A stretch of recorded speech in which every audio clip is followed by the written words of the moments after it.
Good afternoon, students. Myself Jitendra Kumar, and today you see inspire excellence institute. मेरा नाम जितेंद्र कुमार है और आज आप लोग देख रहे हैं इंस्पायर एक्सीलेंस इंस्टीट्यूट। ठीक है, आज हमारा जो टॉपिक है वो है पंचायती राज व्यवस्था। पंचायती राज व्यवस्था इसे मैं शुरू करूं, इसके पहले आप सभी से निवेदन करना है कि आप हमारे चैनल इंस्पायर एक्सीलेंस इंस्टीट्यूट को अधिक से अधिक संख्या में सब्सक्राइब करें और वीडियो को शेयर करें, लाइक करें। चलिए शुरू करते हैं।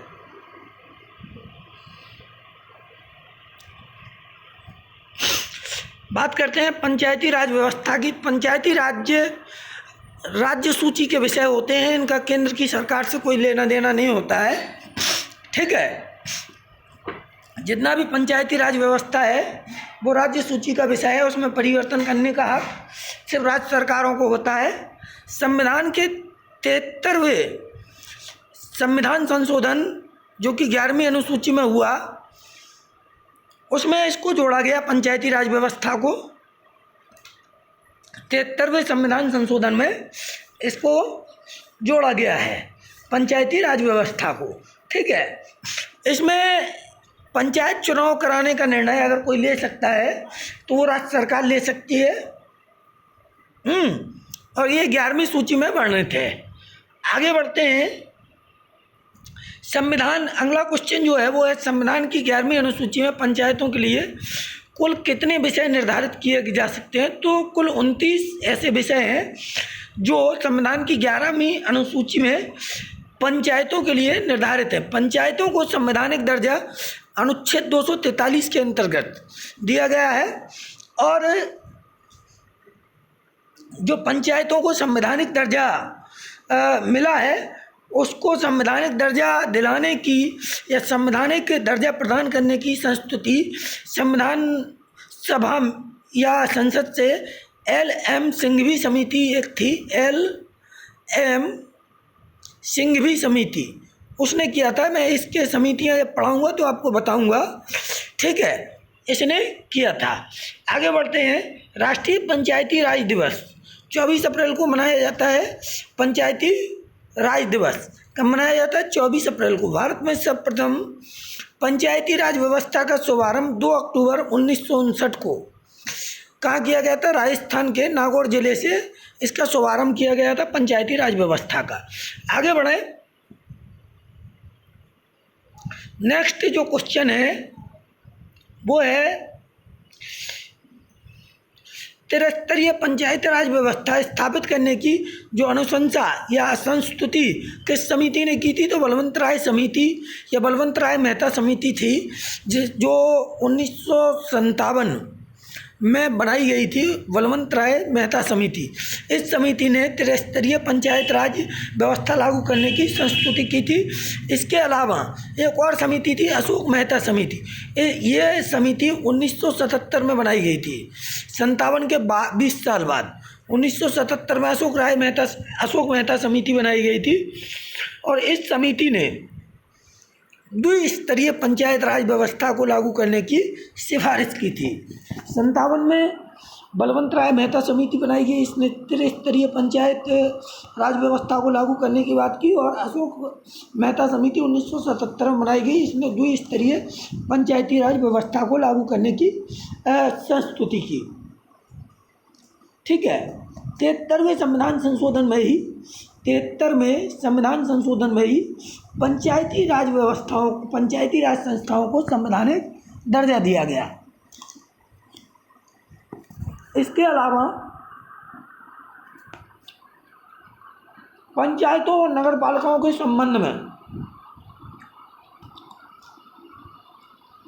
पंचायतों एवं नगर पालिकाओं के संबंध में भारतीय संविधान में प्रावधान किया गया। 1993 में किया गया, 1993 में। ठीक है, पंचायत के जो चुनाव होते हैं प्रत्येक 5 साल में होते हैं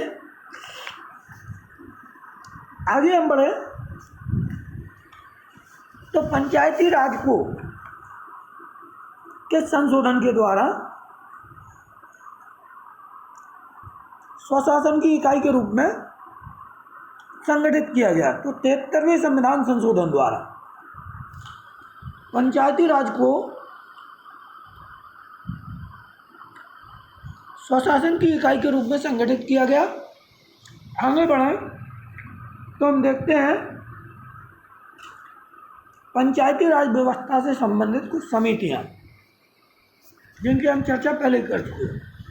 पहली है बलवंत राय मेहता समिति, 1957 में बनाई गई। इसने त्रिस्तरीय पंचायती राज व्यवस्था को लागू करने की सिफारिश की।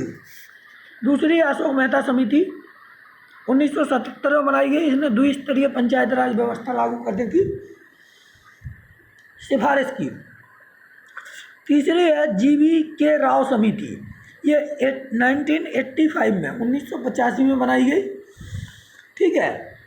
और नेक्स्ट जो समिति है वो LM सिंघवी समिति, जिसने संवैधानिक दर्जा पंचायती राज व्यवस्था को प्रदान करने की संस्तुति की थी और ये 1986 में बनाई गई।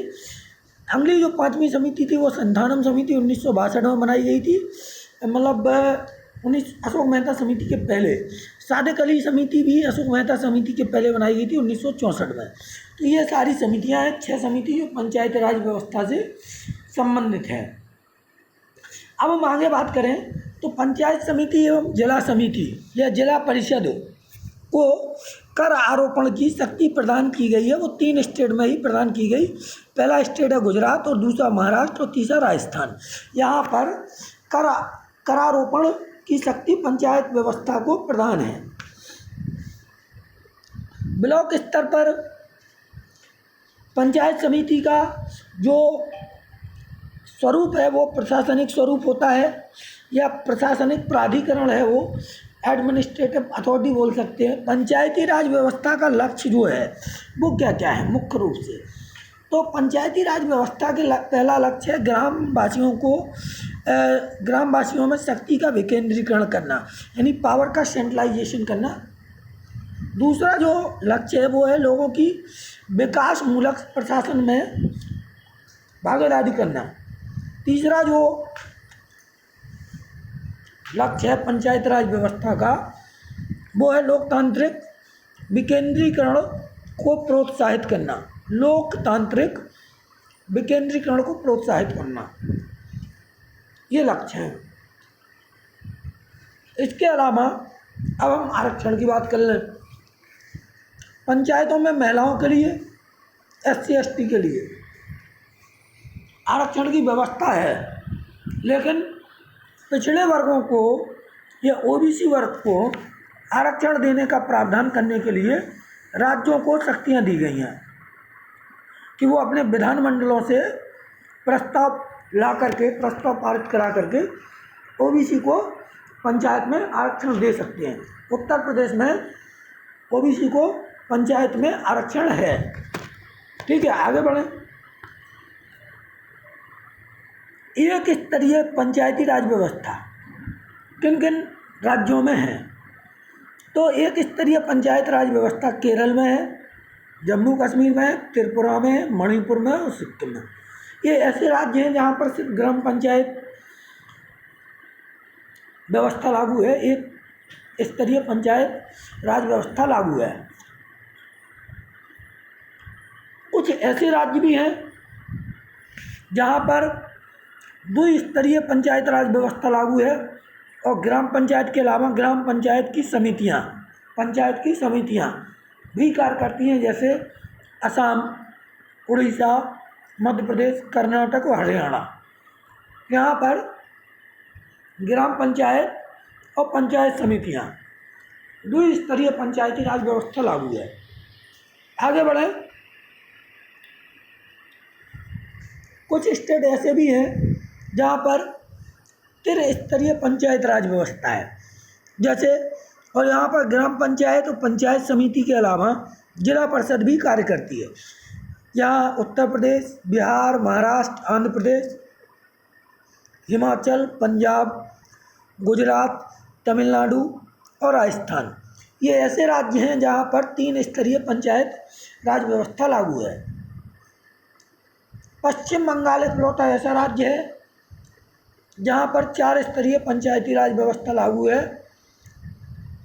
यहाँ पर ग्राम पंचायत, अंचल पंचायत, आंचलिक परिषद और जिला परिषद ये सभी काम करते हैं। और वो राज्य ऐसा एकमात्र राज्य पश्चिम बंगाल है जहाँ पर 4 स्तरीय पंचायती राज व्यवस्था लागू है। मेघालय, मिजोरम, नागालैंड में पंचायतों का गठन नहीं किया जाता है। इन राज्यों में एक स्तरीय जनजातीय परिषदें कार्य करती हैं, तीनों राज्यों में। आगे बढ़ें तो 73वां संशोधन जो है वो पंचायती राज व्यवस्था को संवैधानिक स्तर प्राप्त करने के लिए, स्वशासन की इकाई के रूप में संगठित करने के लिए और ग्राम पंचायतों में महिलाओं को 33% आरक्षण प्रदान करने के लिए दिया गया है। और देश में सशक्त एवं जीवंत पंचायती राज संस्थाओं की स्थापना करने के लिए भी जो है इसकी व्यवस्था की।